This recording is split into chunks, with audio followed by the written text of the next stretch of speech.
এবং জ্ঞানার্জনকে, জ্ঞানের আলোকে ছড়িয়ে দেওয়াটা, এটা ছিল রাসূল সাল্লাল্লাহু আলাইহি ওয়াসাল্লামের মূলত মিশন।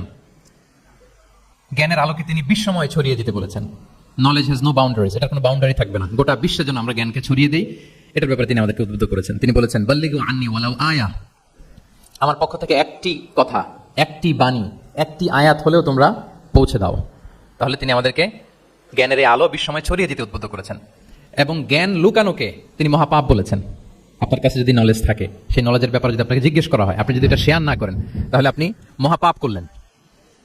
এটাকে আল্লাহ রাসূল সাল্লাল্লাহু আলাইহি ওয়া আলিহি ওয়াসাল্লাম জ্ঞান লুকানোকে মহাপাপ বলেছেন। তিনি বলেছেন, মান সুইলা আন ইলমিন ফাকাতামাহু আলজামাহুল্লাহু ইয়াউমাল কিয়ামাতি বিলিজামিন মিনান নার। কাউকে কোনো বিষয়ে জ্ঞানের ব্যাপারে জিজ্ঞেস করা হলো, আর সে যদি সেটাকে গোপন করে, কিয়ামতের দিন তাকে আগুনের লাগাম দিয়ে বাঁধা হবে। বলে ইয়াদু বিল্লাহ। তাহলে জ্ঞানকে ছড়িয়ে দিতে বলেছেন তিনি বিশ্বময়, জ্ঞানকে গোপন করতে তিনি বারণ করেছেন, নিষেধ করেছেন।